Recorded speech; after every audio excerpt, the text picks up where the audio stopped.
Here we go, episode 37, live, at least at the time of this recording, with the one, the only Shakiel Mahjouri. What's going on, sir? How are you? I'm doing good, my man. Can't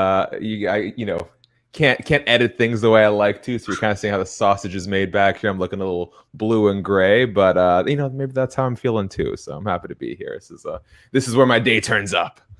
Of course. I mean, listen, there was one point where, I was filming the thing with the laptop camera where it Oh was yeah. like coming in from here, my face was to the side. So literally anything that doesn't look like shit, like So you're this is fine. it's funny you mentioned that. I was actually telling someone about this the other day. I remember back when I think I might have still been with Fightful. It might have been a little bit before that, but no, I think it might have even been sooner when I was with Bloody Elbow. But this kid reached out to me. He's like, "Hey, I want to do some interviews. How do you do your interviews?" I'm like, I don't know who this weirdo is, but he can hop on. I'll hop on a Zoom call. I'll walk you through the system. And lo and behold, a few months later, I see one Lucas Grandsire churning out content. I'm like, look at him go. So All right, let me add some it's time context for you to have a better setup than me, and today you've accomplished that. let me add some context because you're making this sound, this young kid like Shaq, I look up to you. Oh, First of you all, don't? nah, I mean, you cover wrestling, man. So that kind of, there's like a ceiling on, how That's much I fair. can That's like, fair. even writing the words wrestling journalist or wrestling, that hurt me. That hurt. Oh. But listen, to add some context though, to be fair, first of all, you surprised me because, my setup, I was using a Veyor. It looked like shit. The recording was being weird. And I saw yours and it looked perfect. So I was like, hold on, I'm gonna hit up this Shaq guy. I thought you were gonna send me 3 lines like, yeah, man, I use OBS, blah, blah, blah. And you were like, oh, let me add you on Skype. I was like, what? And before you know it, I get a I get a Skype call, and you were like, yeah, man, can you see my screen? That blew me away. I was like, the Shaq guy, major Lucas points that day. Cause like he Yes, called sir. me, and then like 20 minutes, like 10 minutes for an interview, sits down with me to explain to me how he recorded it. I thought that was crazy. Appreciate. Well, I mean, honestly, I'd like to say I'm being like selfless and giving, but it's like the same way I feel about texting my friends. It's just like so much gets lost in translation. I feel like it'd be so much faster for me to hop on a call with you for 10 minutes, show you my screen, maybe even record it and send it in case you need to look at it again. And then I don't have to get harassed by Lucas Grandsire ever again. So yet somehow our paths seem to keep Yes, crossing. and yet we're here. No, but you don't know who you could have ended up with. Like even doing random people's podcasts, like this happened Oh yeah. to me and James Lynch with the same guy, where it seemed like a normal guy when you talk to him over DM, and then a little bit later you found out like I just did a podcast with a crazy guy. Like I just talked to a guy that's completely nuts. You listen, I like MMA because the fighters are still accessible. Like that was one of the things that sort of spurred my transition from entertainment. It's like there's just so many layers, and candidly, year to year, it's getting harder to get directly in touch with these fighters, and more of them are going through managers. But for their sakes, I'm kind of happy because a lot of these fighters would just like get DM requests for podcasts, and you don't know if you were getting Sports Illustrated or guy jerking off in his mom's basement. And when people are like, oh, when fighters like, oh, the media, I'm like, you can't even discern who the media is because Yes. you're doing these interviews with weirdos because you're not doing any research, and then you're sort of generalizing anyone who's ever asked you for an interview under the umbrella of media. It's silly. So I'm glad it's still accessible enough, I feel like, but for the fighter's sake, I'm happy that some channels are starting to be formed. I was talking about this with Daniel Vreeland, where it was like, were you noticing like, fighters are less accessible, it's harder. And he was saying as soon as guys are ranked, it feels like you're pulling teeth. And I say that to Oh, yeah. you, and you've interviewed some, Henry Cejudo and stuff like that recently. So you're pulling their teeth pretty well, but you feel like there was a shift. Like when I started, nobody knew who I was. I was talking to Volkan Ozdemir about to fight Daniel Cormier, like Francis Ngannou. There's some crazy names where I was like, how on earth is this possible? And not today, no chance. Yeah, yeah. Well, I will say, and I dominance has always been very good to me. That one was not. He was doing a movie. He was involved in a movie, and it was sort of set up through his publicist. So sometimes these opportunities pop up on weird channels, but I don't suspect I'm getting another Henry Cejudo interview anytime soon. But it looked like he had a good time. We had fun chatting. Speaking of having fun chatting, I'm thinking about Robbie Lawler, because it turns out his management company or whoever was like getting all these people to interview him, and I was kind of pissed. I didn't get an opportunity because that's on the bucket list. But man, I was watching that. Rough. I was watching that whole interview with you, and I have to give you credit, man, because you came at him again and again, and Robbie just So nothing. It's so funny. I even had Pete C. Carroll, and this might be the first time we talked, reach out and tell me that he really enjoyed the Robbie Lawler interview, understanding how difficult it Yeah. is to drag quotes out of that guy. And bless him, because he's so nice. Like Yes. he couldn't be bothered. And I think that one specifically, it might have been one of his sponsors. I think it might have been like an obligation to help promote something or another. And yeah, I didn't come into it as prepared as I usually like to be, and I kind of felt down on myself, like, oh, maybe I messed it up. And then I started seeing all the other ones pop up, and I'm like, this is just impossible. And Yeah. I think I got him on a couple of things that had nothing to do with fighting, but yeah, anything pertaining to fighting was just like one word. I had one of my editors, Tommy, tell me, the best time to get a quote out of Robbie Lawler is post fight, because there's some adrenaline soaring Yeah. through him, and you might be able to get something that's not just like entirely deadpan. But well, that's Robbie. You can't be mad because he's just such a nice guy.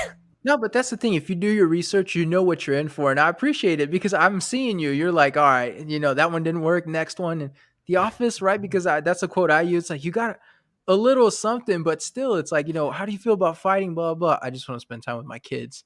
It's like killing me, Robbie. You're killing me. But you know what? That's sort of, and if I could give any, not that I feel qualified to be giving advice, but if I'm just sort of reflecting on that interview, the headline I got out of it actually ended up being pretty decent, because anytime you directly would ask Robbie about retirement, he's like, I'm not retiring. But when we sort of started trying to navigate, like, where are you at this stage of your career? What's important to you? That was, I think, the most honest answer he's ever given about retirement. It's like, it's not that I want to retire. It's that now, as I'm at this like stage in my life, my family is more important to me than the fighting is. And so it's got to be a really important fight to me to sort of will me to get through training. And so, yeah, it's interesting where you can get, but I know it's hard because like you have 10 to 15 minutes and you have these like greatest hits pieces you're trying to hit, but you really never know where you're going to get the best quote from. So if one strategy is not working, just fucking try and pivot, I guess. So speaking of which, who's the driest guy you've talked to? I've got a couple contenders, but who's like, you finished it and you're like, what, Ooh. why did you do media if you're going to do that? You know what? I can't think off the top of my head. Robbie was a tough one. I think some of the guys who are like newer, the prelim guys, the prospects who don't have as much experience, sometimes they can be a little uncomfortable. I remember Journey Newsom, I really enjoyed our chat, but you could tell he was sort of uncomfortable. I'm looking through his spreadsheet because I keep track of who I've interviewed. Rory McDonald. Speaking of Robbie Lawler's greatest rivals. That's a hard guy to drag a good interview out of. When you start to, again, it's funny. The guys who don't like doing press, your best bet I often find is talking about stuff that matters to them personally. So anytime we start talking about religion, family, you start getting a little bit more meat out of the conversation. But again, how do you turn that into something that fight fans are going to care about? And I think there's always a way, but Robbie's, we try to do a video with Rory. We actually posted it of him reflecting on his greatest rivalries, and like, bless Case Hearts, my editor. He did his best with that content. But even when Rory seems interested, he's just so soft-spoken by nature that it's not as dynamic as you would hope it would be. I think the worst one for me off the top of my head is, I think, Henry Corrales. Henry Corrales, like, normally, this was before when I used to write down my questions. Like, Bellator gave me the interview. I didn't realize I'd asked for it, and they were like, I get a phone call, and I'm like, hello, and he's like, hey, Lucas, Dan with Bellator, and I'm like, what do you want? Because they call, when I was in France, they would put like a European number, so I'd see Germany. I'm like, who do I know from Germany? He's like, we got Henry for you. So I'm like, oh, can you call me back? I didn't realize. Jotted down some questions. I had 12 of them. My thing is 12 is usually good for about 10 minutes, something good. Henry Corrales turned those 12 questions into about 3 minutes. Amazing. It was incredible. It was like, Henry, how are you? Good. All right, man. Are you excited for this fight? Yeah. And the whole time I'm like, so how do you like the matchup? Yeah, it's good. Bro, Henry, you're killing me. What are you doing? Like, I can't post a video. No one's going to give a shit about it. So this reminds me of something that I candidly, I took very little away from my journalism program that I did. Honestly, the best thing was like the internship opportunities. This isn't necessarily directed at you, but one of the best pieces of advice when it comes to forming questions that I ever got is, and hey, this does not stop the Henry Corrales of the world from somehow conjuring a one-word answer, but never ask a question that could be answered in yes or no. Yeah. Try your best to avoid any question that can be answered in one word, but you got to give props to some fighters. They find ways. I think the best example of that, the day I realized, like, okay, I got to be a little bit more careful, was Lawrence Larkin. I got the Yeah. interview with him. I'm like, wow, it's a big name. And so, you kick things off, the softball questions. I was like, so are you still happy with your decision to sign with Bellator? And he goes, yeah, yeah.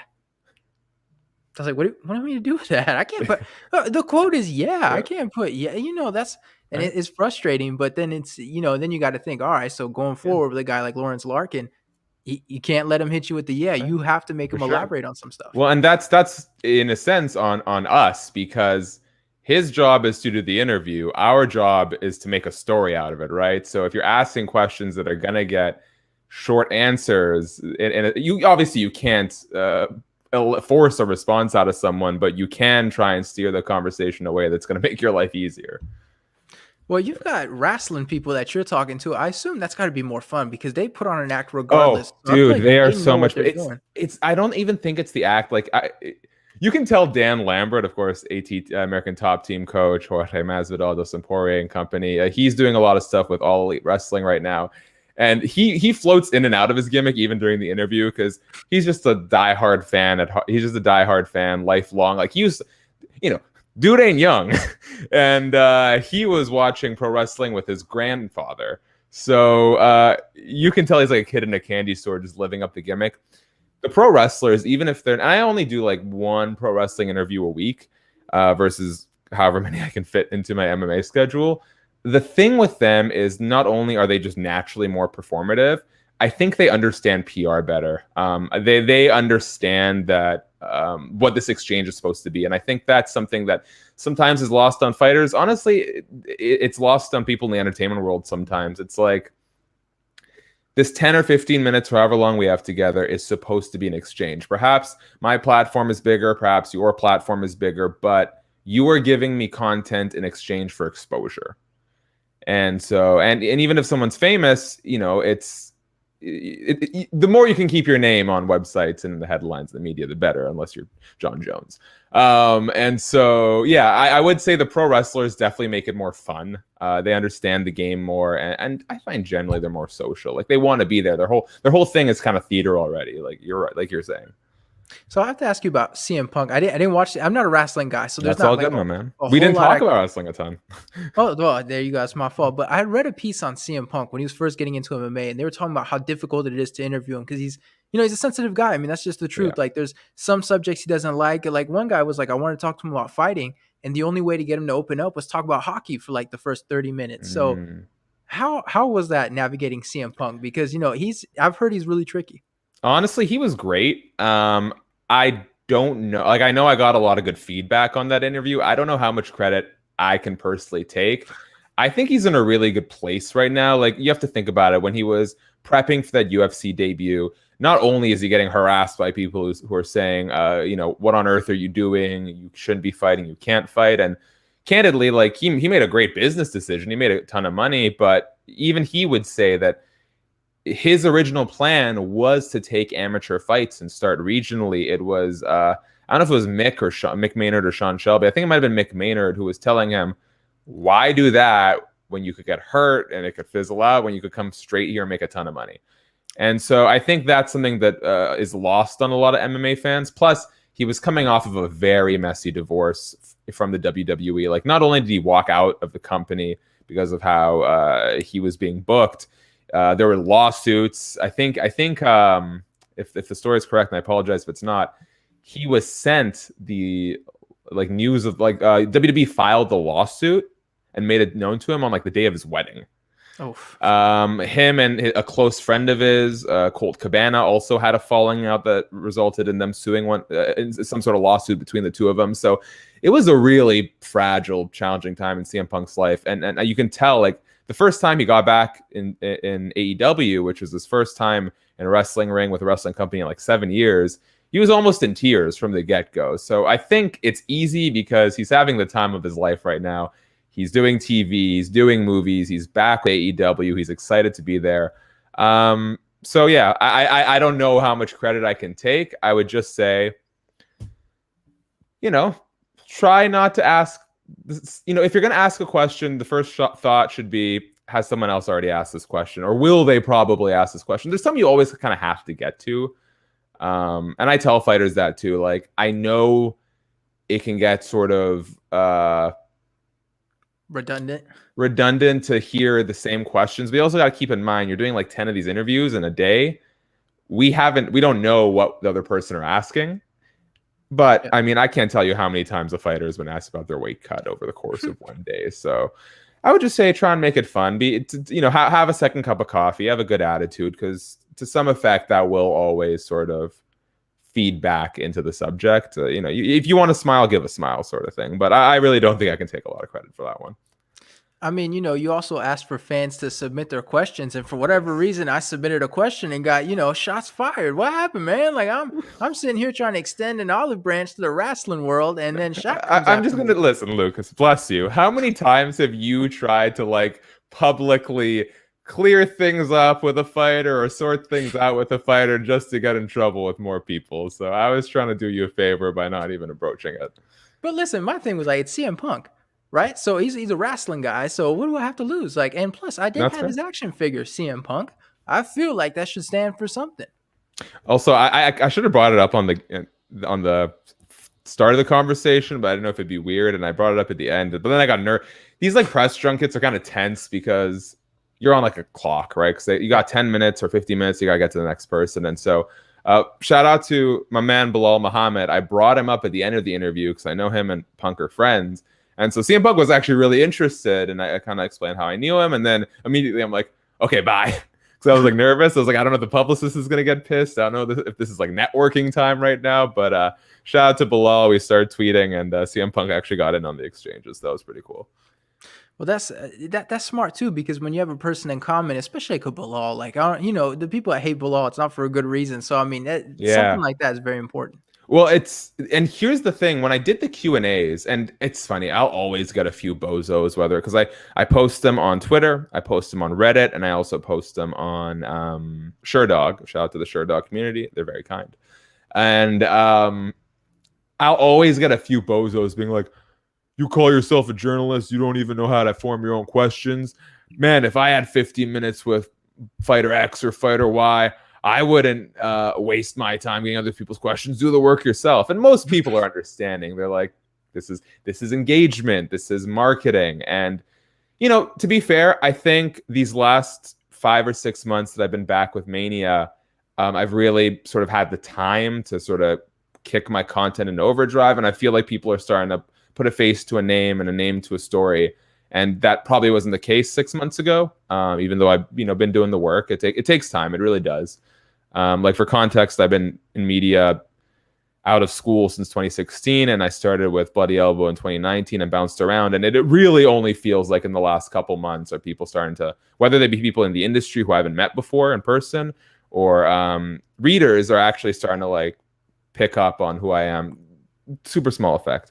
What's funny though is those Q&A tweets, I thought they were so innocent. You never know what's going to happen. So the Bilal one, it's because Bilal actually replied to the tweet having a question for CM Punk sort of in jest. And then recently I set up one for Ally Quinta, and Justin Gaethje replies, and they start fucking going back. Sorry, can I swear on this thing? Of course. They start going back and forth on, just beefing in my mentions here. So it's been like weirdly fruitful. I didn't think anything would really come up of it. I was just trying to, get people interested. Like maybe it'd be a fun experience for them. Maybe I'd get a few followers out of it. But it's you just never know what to expect. It's been pretty fun. I have to say though, you were like one of the last guys that was still fighting to get that verified check marks. I'm part of the journey. I'm right there. I'm seeing people. 100 followers. Khamzat Chimaev doesn't have a blue check mark on Twitter. There you go. So you just called out. You just called out Khamzat. So coming to Clutch Points article, a journalist calls out Khamzat Chimaev for grappling bout. Dude, I'm afraid. I don't know if you saw the footage. I know. I'm sorry. We're sort of getting off track here.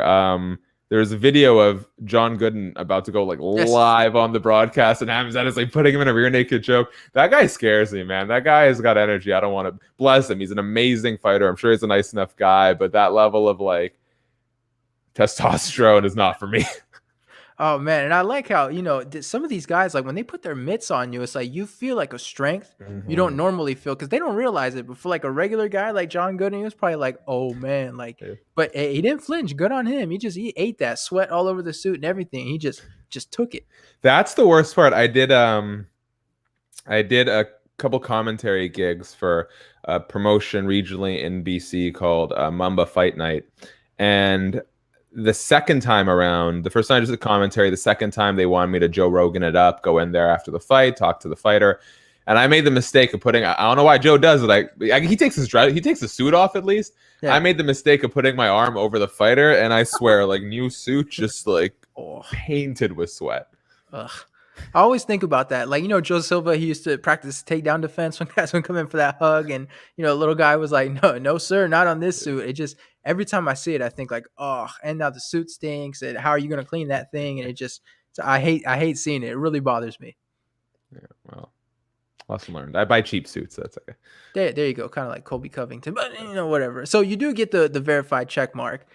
But and it was about time. So what did it bring you? Did it bring you the prestige that Oh on the yeah, outside looking man. in? Women left, right, and center. Big paydays. Big companies reaching out. No, this is what I would say about the blue check mark from my experiences. Now, candidly, I feel like the blue check mark also sort of motivated me to start being more active, and I think it was also just a timing thing. Like I got back with Mania in June, and it's given me more time in my day to be active on Twitter and sort of get over the fact that I hate being on Twitter. Yeah. I would say I don't think the blue check mark gives you a lot. Like I've seen a ton of people craft a big audience without one, and I see a lot of people in the industry in media in general with blue check marks, and they've got like a 1-to-1 ratio of 1,000 followers. What I think the blue check mark does, from my experience, is it makes those interactions and stand out more to the like recipient or to the second party. And so what I found is not necessarily more followers because of the blue check mark, but more engagement when I reach out to people. So if I see something and I reply, I'm more likely to get a response. Or if I follow someone, maybe they're more likely to follow me back. And it just seems like the engagements are now more meaningful, but it wouldn't do anything if I wasn't being proactive in trying to talk to people.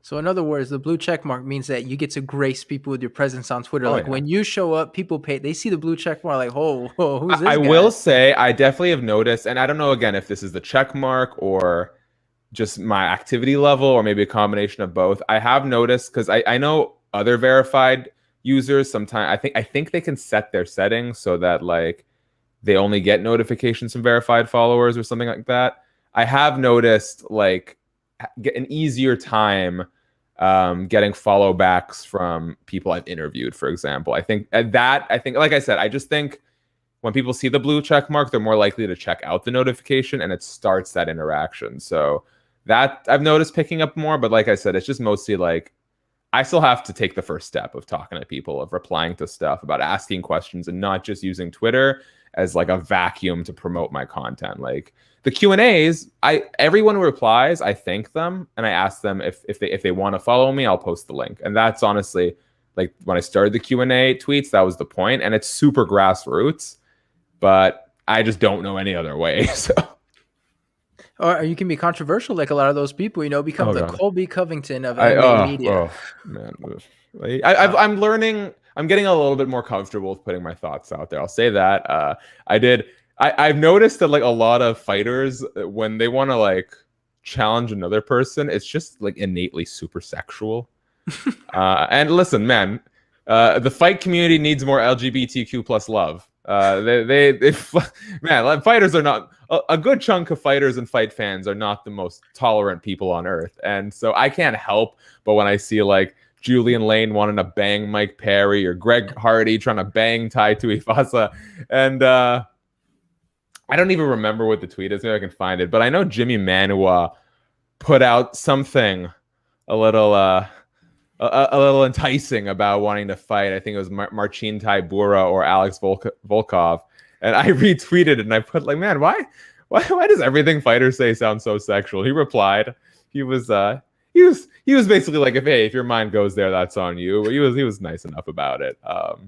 But I'm definitely getting a little bit more comfortable with putting my thoughts out there. Hey, I called out Ricardo Lamas when I thought he was out Hey, of line with his communism tweets, and again, super nice guy from my experiences. It takes some time to get there, yeah. um, but I don't take a lot. Like I don't get a lot out of those interactions, so I don't like talking about controversial things just because like I don't get anything from those interactions. They're like average or they bum me out, and I got better things to do for my mental health. You talk about the Ricardo Lamas thing, and I thought that was you handled it the right way because I saw everybody quote tweeting him and just shitting on him, and it's like if you know him a little bit, you know that his big thing is Cuba and his parents and anti-dictatorship. So I Yeah. understood where he was coming from, but I wasn't gonna be like, "Hey, you dumbass!" Like I get where your head was at, but you had the right response to sort of put things in context. So here's the thing about Twitter, and I know a lot of people, I know some of them who like to use Twitter as a form of like as a platform for debate. Yeah. Twitter was not intended as a platform for debate. You cannot have nuanced conversations in 140 characters or 280 characters, whatever it is. There's no tone. It's hard to get the information across. You're just less tolerant to opposing views. And the hardest part is it's such a vacuum that like as soon as you say more than one, I keep my tweets super short because as soon as you make 2 points or 3 points, people hang on to the one that is that they have the best response to or they believe in the least, and they completely ignore everything else. So I blame anyone who tries to engage in arguments on Twitter because it's just not the right place for it. And with Ricardo Lamas, like this is the issue with the internet as a whole. It's like people like, oh, if someone says something, you can't stand for it and you must oppose them. But I'm like, how many conversations with your partner or your parents or your friends starts as a misunderstanding or miscommunication until you actually hear them out? How many times have I said something to my girlfriend that maybe I didn't frame in the best way and I immediately sort of apologized for once confronted? And you got to give people like Ricardo the same chance. Like you said, he has a very strong anti-communism stance based on his family's roots in Cuba. So when he sees a headline, which I don't think it was the best written headline by MMA Junkie, and I've been guilty of it myself, I told Ricardo the same thing. Reading a headline is lazy. We have 71 characters, and that's based on like what Google News allows. We have 71 characters to get the point of the story across and to get people to click, because we don't make money if people don't click. Then there's no news. And so I always say, if you see a headline that you don't like, click on it, get the context. If you still want to complain, you can complain, but like you're asking the media to do so much sometimes by trying to get such a big conversation in such little space. So I get where Ricardo's coming from, but you got to like give people a chance to reflect. And he did. Not only did he delete all of his tweets, he apologized. Like, you've got to give people a chance to do that. And if you're not, you are not fighting for some sort of just cause. You're just stroking your own ego. But this also brings up a thing where, I feel like fighters need to be better about using the media. Like for Ricardo Lamas, like, for example, you see, like, he takes this thing out of context, whatever. He's like, I hate communism, all that stuff. You could have just sent a text out to a journalist you like and, like, done a quick interview to get your quotes out there to, maybe change the story or bring attention to it, and I feel like fighters, how many people, especially some of the bigger names, could text an Ariel Helwani and do an interview in like 5 minutes? Like, Easy. I feel like guys need to understand the role of the media more and use them for stuff like that. Like, when you want to get a message out there, maybe it's more effective, to get your quotes onto a website. The one that kills me, and hey, listen, I read a lot of clickbait. I got a Logan Paul story we can get to. Oh, yes. The one that always gets me is when fighters accuse the media of only writing sensationalized headlines, of only talking about the Paul brothers, of not fighting for fighter rights, et cetera, et cetera. We write those stories. I write a lot of those stories. The issue is they don't get clicks, and that doesn't deter me from writing. What it does mean is I have to supplement that writing with work that's going to make money, or else I can't do any of it. And the other part is this thing, these fighters aren't, if they were actually going on to MMA fighting, MMA junkie, MMA Mania's got some good stuff on there, but I admit we cater to a bit more of like an entertainment sort of system. If you go to those websites, you'll find stories about fighter rights. You'll find feel-good stories. You'll find analysis, op-eds. But the issue is that the stuff that gets clicks is the stuff that you see on your Twitter feed, because that is the stuff that fans are retweeting and sharing. So when fans are blaming the media, it's the, and bless you guys, thank you for employing me. It is, you are the fans who are retweeting the most are retweeting the garbage, and that's what makes it the Fighters timeline. So it's like, what is the news if not content that people are interested in, that's important to people? If Jake Paul is important to people, and unfortunately he is, that's the news. A great example is Aljamain Sterling yesterday. Like I wrote 3 stories about him based on the MMA Hour, especially now I'm doing like volume stuff. So it's like, whatever's good. And he gets mad on Twitter and he's like, all the media does is take my negative quotes and stuff. And I want to say like, look, you did one interview, because Aljamain Sterling didn't do an interview. He does one interview because I guess since he's got his podcast, he does one interview with Ariel Helwani, who we know how that show works, right? Like they get the biggest stories and stuff. Your biggest quotes are fuck TJ Dillashaw. I can beat up Piotr Jan and all that good stuff. And then you want to know, like, why isn't there more positive stuff out there? Like, it's these guys control it more than they realize. If I told my friend, hey, fuck my other friend. Oh, also, you know what I really care about? Indigenous rights, which I do. I don't do enough, candidly, for the cause, but bring me policy and I will vote for it. They're not going to go be like, hey, man, Shaq made some really good points about indigenous issues. He's going to say, yo, did he? Exactly. He said, fuck Lucas Grandsire. Can you believe that? Like, people, this has been proven with like Facebook's internal documents about how people are most likely to engage with content that elicits an emotional response, and emotions like hate are often stronger than other emotions. Like when people, for worse, are drawn to anger. So when you put that stuff out in there, people are going to pick it up because they care about it, because it makes money. If you're worried about the things you say being quoted, and I know it's hard over the course of like an hour-long conversation with Ariel Helwani, if you really care that much, you should probably be super mindful of what you're going to say. Dude, look at Hollywood. Those actors, those actresses are very good about not saying things that are going to get them in trouble, and they have publicists with them. So if you're really worried about it, get your publicist on the call. Or, do a little bit of media training. Like, I talked to Sean Merriman, former Isn't that NFL. Crazy that UFC...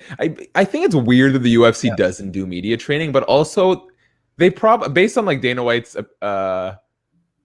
like lackadaisical, laissez-faire attitude towards like calling another fighter a terrorist, I think he knows that this draws money ultimately, so that's probably why they don't do it.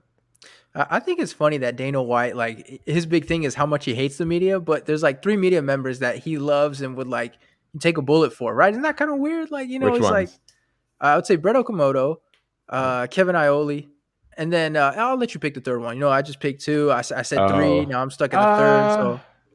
So I don't know who else he's like ride or die for. Well, I picked some solid picks. Like, you can't argue with those guys. No, that's great. I mean, I'd say Karen Bryant, although she's not doing a ton of media anymore, but she was floating for a little while between like broadcast duties and stuff. I don't know how close him and John Morgan are, but he's always at least respectful to John Morgan. And I feel like him and Oscar Willis usually get some pretty good stories together. So, oh, that's a good one. But I feel like John Morgan, though, his thing was always like he was at every event, even when nobody else was at the event. You know what I mean? Yeah, so there was like grinds. Exactly. Like he deserved it. Like other people, there's some shady stuff or, stuff like that. But with him, it's like, you can't be mad at someone that was grinding and that did it before everybody else. Like, what can you say about John Morgan? Yeah. Hey, nothing but good things coming over here. So what's things looking like for you covering MMA wise? Like, are you doing this full time? I know you have wrestling. I know you have some entertainment. Like, what's everything kind of look like for you? Right now? Listen, as a freelancer, I'm always very big. Like, it's good to have more than one source of income. So right now, I'd say I work 5 days a week, assuming it's on a pay. No, I'd say I work 5 days a week. So I always take a day off in lieu of a pay-per-view event. I'd say 24 hours or ET Canada. And that's mostly just writing entertainment news. Once in a while, I'll get a cool interview opportunity in there. Recently, they've been better. CM Punk, Kevin Smith, Deadmau5, those were all fun. But that's still like 1 to 5% of what I do. Mania, which is and SB Nation as a whole, which includes their Combat Culture YouTube channel. That's probably also taking about 24 hours of my week. 24 to yeah, I'd say like 24 or 26. And so that's writing news stories, that's doing the on-camera interviews, that's cutting shorts for YouTube, that's making compilation videos and stuff like that. And then Cageside Seats, which is also under SB Nation. I'll do one interview a week, maybe 2 stories a week. And I'm really big, like, listen, I love doing the video stuff. If I could do less writing and more video all the time. But these establishments, what they monetize the most efficiently is their web traffic, right? That's like YouTube is, God, probably a fraction of a percent of what is drawing money. It's the ads on the websites. And so while it may not always be the most fun, what I've come to realize is, like, if I want to get my face out there, if I want to put a face to a name, if I want people to see my videos, I have to be willing to write the stories as well. Plus, when you do it, I have a good sense of what clicks with the MMA audience. And so just, through years and years of trial and error. And so I can give myself the best shot of my videos being seen. And so if I would do more and more video, if there was less and less writing, but the writing is really the foundation that lets everything else happen. Exactly. It's a good point, because at one point I was doing 0 writing, only video, and nothing was happening. I mean, nobody was watching it and stuff like that. James Lynch was one of the people that was like, you have to transcribe, which is like the equivalent of the F word for me. You say transcribe, like, could you have been more mean? Like, could you have said something worse to me than that? So, but now, I've reached that point, and you're a good example at it, because you know what quotes people are going to use and stuff. And I know, because I use them, but you try to figure out, like, what is it that people click on? Like the Cain Velasquez story, what's like, it's not necessarily news, but it's interesting enough that people are paying attention to it. And that's how, you do build your brand. Like, you have to have that transcription in order for people to, make it easy, copy, paste, and then stick it in an article. Yeah. And I'm big on engagement. Like, I know you get to a point where it's too hard. I'm far from that point, but like, I will try, assuming, as long as it's in good faith, or even if maybe it's a bit critical, but if it's fair criticism, I'll always respond. If it's like unfair, but maybe not mean-spirited, like maybe someone just needs a little bit of enlightening, like, I do my best to engage as much as possible, because that does... It's interesting how quickly things snowball, because I've seen it with, not maybe so much myself, with other outlets. It's like 10 fans maybe doesn't do a lot for you. 100 maybe doesn't do a lot from you, but those gaps get smaller and smaller. Like 10 to 100, 100 to 1,000 is probably a lot harder than 1,000 is to 2,000. And you reach a point, I don't know if it's 10,000, 100,000, but you reach a point where that snowball is so big, you don't have to worry about that much. That's part of it as much. And I'll take Sean Ross Sapp and Fightful. They have such a dedicated audience, and enough of them that'll always tune in and take part, that Sean works nonstop, but I don't think he has to do the grassroots element of it as much as he used to. And yeah, like you said, based on that interview, especially if you do it right after, and I suck at this, but based on how that interview went, what the best part of that interview is. So yeah. The things I will do to avoid transcribing someone else's story or video, because then I have to sit through the whole damn thing. Yeah. But if you do it immediately once you're done, exactly the 2 questions that you need to make that story. And going back to this, the headlines thing, it's like, one of the best performing stories I had a few months ago was Haushman Fio, who went on to win the PFL lightweight tournament, but at this time I think he hadn't even fought Anthony Pettis yet. He brought up Conor McGregor, and it was one of my best stories of the month, because he called him a prostitute. And I didn't even put Haushman Fio's name in the headline, and it's no disrespect to Haushman Fio, but it's like, I know how much Conor will draw, and I know how much less it'll draw if people know the quote is from a guy they've never heard of. So some people would say, well, that's disrespectful to Haush, or that's dishonest, which I don't think it is. The headline is accurate. A fighter has said this about Conor McGregor. The way I look at it is, one, obviously, more eyes, more clicks, more money generated from my website. But beyond that is, I am introducing tons of new people to a fighter that they otherwise would not have known about. And a lot of the comments were, I don't know this guy, but I like where his head's at.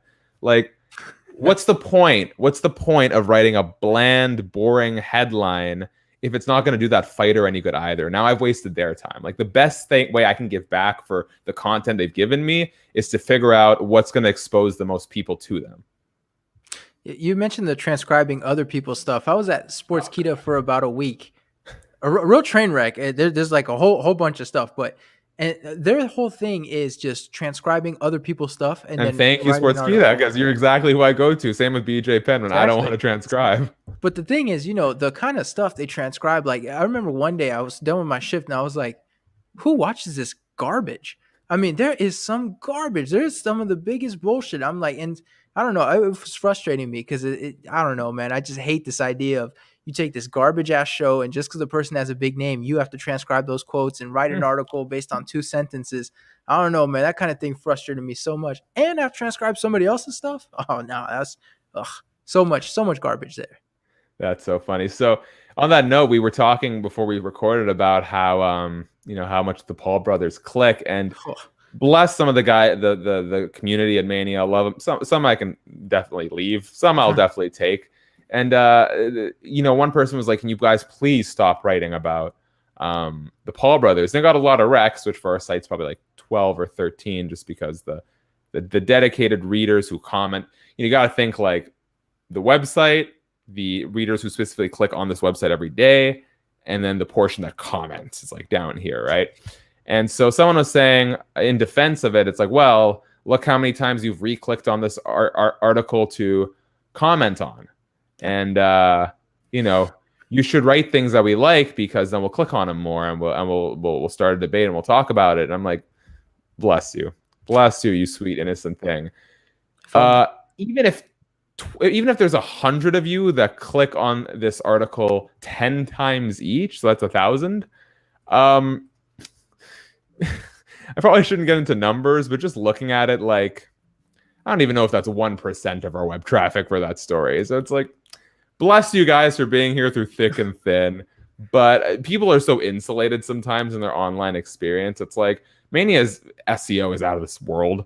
And for MMA content specifically, and it's like if I could just tell you how much this Logan Paul story clicked for us, dude, it clicked longer, it clicked bigger than the Dominic Cruz story that Drake Riggs got with Jessica Rose Clark. Great story, shout out to Drake. It did better than John Jones. It did better than Conor McGregor. Like, yeah, bless you guys for thinking you're important to me, but I think people think too much of what they're contributing sometimes. That's the thing about the Paul brothers is like I'm at clutch points where I'm the combat sports guy, like everybody else, basketball, football. So everybody's like we leave that to Lucas. Every time I think right now we're using Discord. Every time I get a notification that somebody tagged me, I don't even need to look at it to know what it is. It's a Jake Paul or a Logan Paul, and it's some bullcrap I don't want to write. Like one of the first days, it was like Mike Tyson gives his prediction on Jake Paul. I was like, oh, do I have to write this garbage? And I look on the video, and TMZ makes it seem like they have this whole in-depth article, and really, like the video was like, Mike, what do you think of the fight? And it's gonna be good, and that's it. I had to write a whole article TMZ based on that, and that does better than anything else that you're gonna do. People care about what Mike Tyson thinks about Jake Paul, but you do a story like Jessica Rose Clark and Dominic Cruz, like you mentioned, and that does nowhere near a Paul brother, dressing up as Dana White. Dude, I'm convinced that the portion of like MMA readers or fans that crap on the way the media works, I honestly believe it's a very small portion because most people would like to think of better things to do with their day. But for that vocal minority, or what I suspect to be a minority, there's no satisfying them. They're like, if you bless what Sean Ross Sapp has done over at Fightful, but look how rough it was on The Athletic. If you put MMA behind a paywall, people don't click and they get upset. Like, why are you hiding your news from us? If you write stories about Jake Paul to supplement your income, they complain about the stories being written. So it's like you don't actually want to do anything to meaningfully support these publications, but you want them to cater only to your specific taste and are too brain dead to understand why they can't do that. That's the thing is you need a healthy mix of everything. Like the Jake Paul story might get someone to read it and it happens to trickle down to something else. Like it's about mixing the garbage with like the actual meaningful stuff. You know what I mean? And people, they don't understand that. Stop clicking on Jake Paul and click on literally anything else, man. Like, dude, I wrote such a great story back at Bloody Elbow about how Curtis Millender wanted to give back to his community the way the late great Nipsey Hussle did, and like crickets, man. Like that's all my fault. I tried.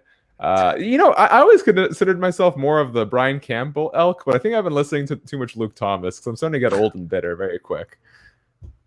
Oh man, Luke Thomas, that's a fun character too. I mean, I love his dynamic with Brian Campbell. Dude, it's brought out the best in Luke. Yeah, Like he is an interesting guy, but I think it took someone like Brian Campbell's just sheer whatever you call Brian Campbell, and bless him too, to bring out sort of like Luke's more charming side. I told Brian on the podcast, I was like, I have a lot of admiration for, when you're like trying to be funny, a comedian, whatever, you need someone to give you some sort of sign that like, you're, laughing at stuff or bouncing back. I was like, Luke Thomas gives you nothing and you just keep going at him. You do not stop the joke for 3 hours, however long that show is. It's like, you do not give up.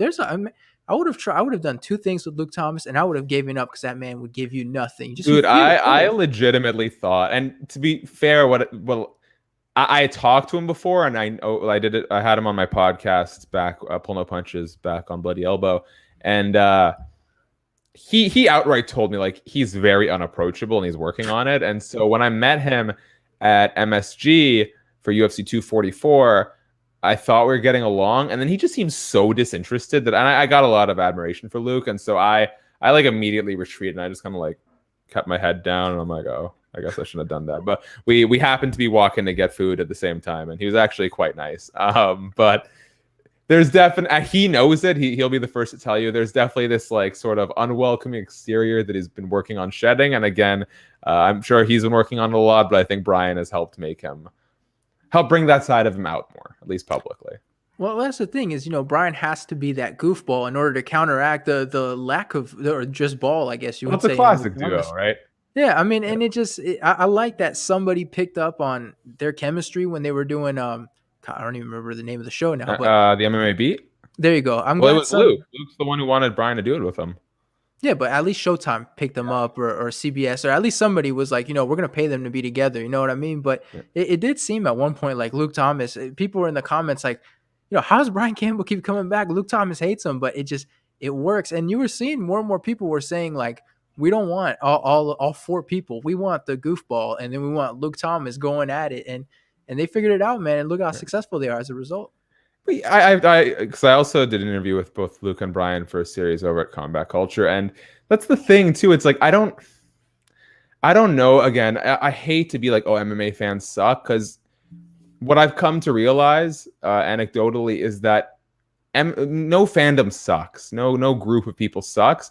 It's the ones who take the time to like comment on videos and stories that often suck. And again, it's not all of them. Some people actually like enjoy that, but I think most people have real communities in their life where they don't need to like take out their bitterness on strangers in comment sections. The fact that people think that like Luke and Brian don't like each other, Luke handpicked Brian for that show. The reason Brian keeps going in on Luke is because he knows the guy. Like, have you never formed a single relationship in your life with any other human to be under the impression that these two guys who work together by choice must not be able to stand each other? Like, how do you form that opinion? I'm gonna say this because now they're cool, I guess. But it's like if you had put Luke Thomas and Ariel Helwani together, right? In that situation, but they wouldn't have done it. Exactly. Yeah. So in that case, you see, there's a difference between they don't actually like each other, and then the two guys. Or plus, everybody know the joke is always when you're hanging out with the boys, half of the conversation is just everybody shitting on each other, right? Like that's how it is, though. And I don't know, man. It just seems odd to me that people are so worried about that. It's like, are you enjoying the show or not, man? Like that's the thing about some people are weird. It's like people that obsess about backgrounds. Are you enjoying the content? Like, why are you bitching about all this extra stuff? You got me on a very ranty day, apparently. So congratulations. Yeah, yes, sir. We got to bring the Bill Burrs out of us. The Boston accents are going to come out of nowhere before you know it. Yes, sir. That'd be a fun interview. I'd love to interview Bill Burr. Yeah, but I feel like he's one of those guys, like, you would have to be prepared, because I feel like on certain things he would no-sell you, or the fact that he's a comedian, he's clever. So if you slip somewhere, he's going to get you. He's going to be ready for you. I think he takes like a more aggressive stance, but I think we share the same general life philosophies. Like I think I think I'm a lot more like sympathetic than understanding than he is, but I do think like on a lot of issues we probably see eye to eye, whereas I'm just more like you get more bees with honey than with vinegar, and he's like, no, I'm pissing on the bees. So But it works. I mean, I had a guy when I used to work at Amazon. He was saying, we were talking about, getting through the day, and he's like, I have one earbud in, and he's like, and all day I just listen to him ranting. He's like, it's just Bill Burr going off on stuff. He's like, I don't need to listen half the time. And it's good. And yeah, man. I mean, that's a different style of doing things too, because there's always that you have to be positive, and Bill Burr's is, hey, I'm gonna shit on somebody for an hour, and you're gonna like yeah. it, and Well, people I seem to think like like it. one of the ones we probably see eye to eye on is like obesity is like I think he's obviously very opposed to like the culture of no body shaming, body positivity. And I don't think I agree with his approach, but I think I agree with the messaging which is Yeah. like we shouldn't encourage people to live unhealthy lifestyles. Now, does that mean we should tear them down and shame them for it? I don't think that's the most effective form of like bringing the best out of people and getting them to improve their lifestyle. I would say, be the change you want to see. When I was overweight as a kid, my dad would make remarks from time to time, but those weren't the remarks that got me to change. What got me to change is he would start eating healthier and cooking healthier, so there was no choice for me but to be healthier. Same with my girlfriend. Like, I'm in way better shape now than I was when I met her. It's not because she's like, hey, you're too skinny. It's because she said, hey, I'm going to the gym. Why don't you come with me? So I think we probably see eye to eye on the idea of like if people are living lifestyles that are going to harm their health and the health of their children in the long run, we probably shouldn't be encouraging that. But I would say our approach into getting a healthier solution is probably where we diverge. It's funny you say that because I was listening to one of his rants, while I was at work with that guy, and one of them was like fat people on airplanes, and how Yeah, I they. saw that one. I can't remember the exact details, but I just remember just laughing because you're like, it's so aggressive, but it's not wrong. You know what I mean? Like, if you were to start nitpicking, like, what is he saying that you could actually go after because it's completely wrong?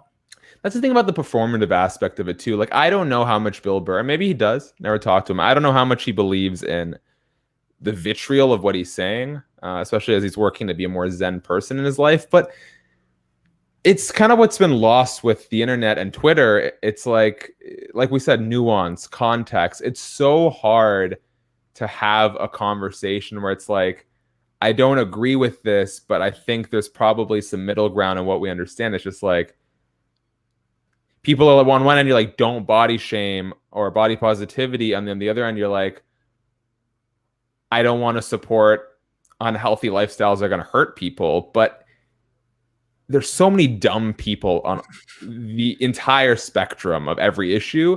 And that's all you hear. You only hear the best of what you want, and you only hear the worst of what you disagree with. And so if you really care about change, stay off social media. Once in a while, we get Harvey Weinstein. Like, that happens once in a while. But like 9 times out of 10, it does nothing. Go donate to cause. Go lobby for policy change. There's a way more.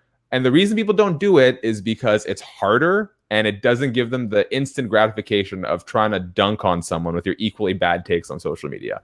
If you really care about making a difference, get involved with communities, figure out what they need, be a support system, donate to causes. Stop being an asshole online. You mentioned the Twitter thing and how stuff gets blown out of proportion. Like, I know for me, my Twitter never gets any engagement. You learn to live with it, but every once in a while, some dumbass thing is going to explode. Like, at one point I put like, there's 2 examples. But one of them I was like, if you're in the UFC, you're not a can. I put that out real quick while I was at work because everybody was saying that a ranked guy was a can. I was like, let me put that out there because in my mind it made sense. For 3 days, you get on Twitter and it's like, Twitter won't even show you how many notifications you have. And all of it is like, we mentioned CM Punk. Everybody's reminding me that CM Punk is a person, Chris Avila. And my first reaction is, I'm going to answer every single one of those guys. I'm going to tell them, get your head out of your ass, ignore the one guy. And then you're like, what's the point? Like, what am I going to argue with them for? Like, they know what I mean. And they only named one guy. They didn't name half the damn roster. The only reason I'll engage with a sort of like a, I also think a lot of like we read the tone we want to read, and I think it's easy for people to write something in a sense that comes off as demeaning, or we take it that way. Unless it's overt, like if someone's calling me an ugly terrorist, I'll give them one like good faith response, and oftentimes I find because again, I'm greedy and I'm trying to get these follows. And if that conversation then takes like a more productive turn, I'm like, okay, I'll talk to you because at least we're having like meaningful dialogue and this isn't bothering me anymore. But I have muted so many people. I blocked my first guy the other day. He's a fucking idiot. But I mute tons of people on all ends of the political spectrum, the fight belief spectrum. Like if they can't be kind in their delivery over what's like otherwise like just like meandering conversations between us. Like I really don't post much controversial stuff on Twitter. I mean, and that's the thing though, is that you have to decide, like, if you do post the controversial stuff, that's how you grow the numbers though. And that's the frustrating thing. And then you gotta, if you're going to be controversial, you got to willing to die by whatever dumbass opinion you put out there, like the Colby Covingtons and stuff. They're going to say something stupid. And then it's like, no matter what, and like Luke Thomas is great at this, not the dumbass stuff, but sticking by his point, no matter what, like you're going to put something controversial. You got to be, even if someone makes a great point, you got to be willing to die for that stupid point you just made. Yeah. I wholeheartedly agree. And Luke's also like far smarter than most of the people he's engaging with. Well, so. it's Twitter though, you know what I mean? So it's no, you're right. Like, hey, what is this show? Have I just like completely derailed it, or is this how this was meant to go with my Bill Burr takes and my body shaving takes? That's the whole, for me, the whole point is, and I forgot to give you the spiel before I started. The whole point is just a conversation, like whatever pops up. Sweet. Like it's not supposed to be MMA. Like, you know, it's whatever. And the funny thing is, every time I've had a guy on the show that's not MMA related, we talk about MMA because apparently everybody's excited about it. Yeah. Yeah. They'll be like, oh, did you see, you know, and they'll name like a real, like Kamaru Usman. I'm like, oh, okay. Cause you know, if they name Conor, I'm like, yeah, okay, good for you. But if it's like a Kamaru or something, you're like, all right, this guy. So, but yeah, whatever pops up, and you did a great job of whatever popped up. Oh, I talk, buddy. I picked the right career for myself. I can talk.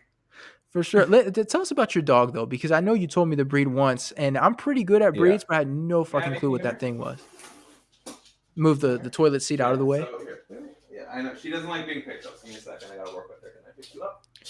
Oh, we might see Shaq get bit. That's exciting, and that would be a first. Right, I've lost my headset, so this is Navi. She is a Formosan mountain dog. They are from Taiwan. They're like just kind of the dog of Taiwan, and she's very smart. She has a lot of energy. She's quite skittish and territorial, but she's come a very long way, especially these last few months. She's letting strangers pet her. She's not.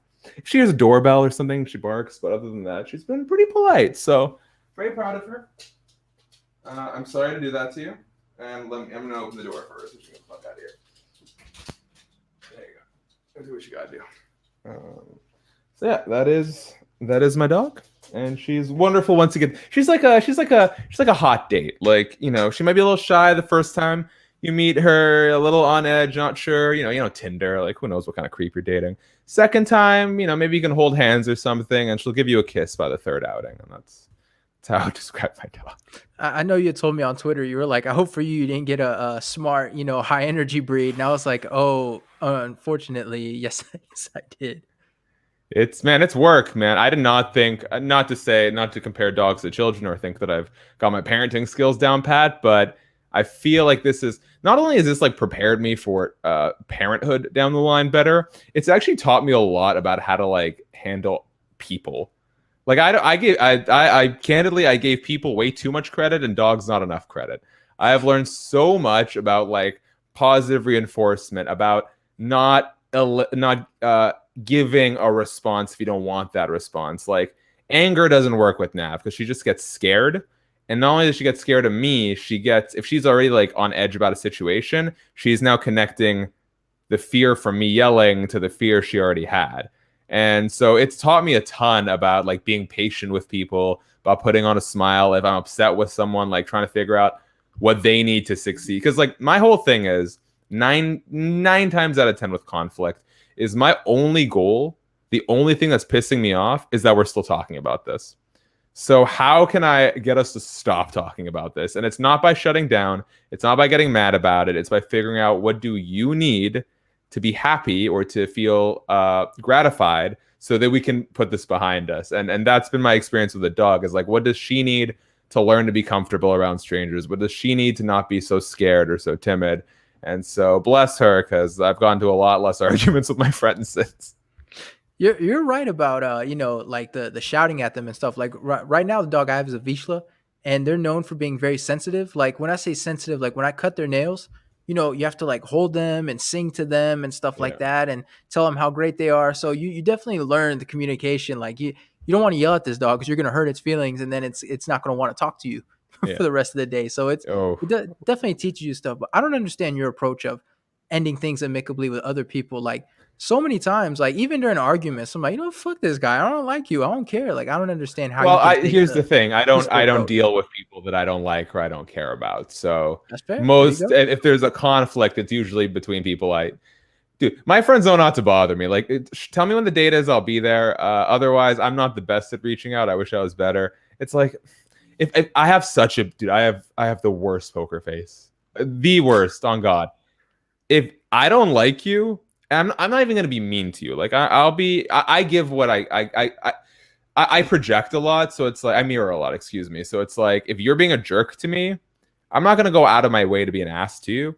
But if you say something messed up to me, I'll let you know how I feel. If you say something off, like sort of like offhanded, you will see the reaction on my face. Like I'm not. I don't put up a fake smile. I'm not even saying because I'm too good for it.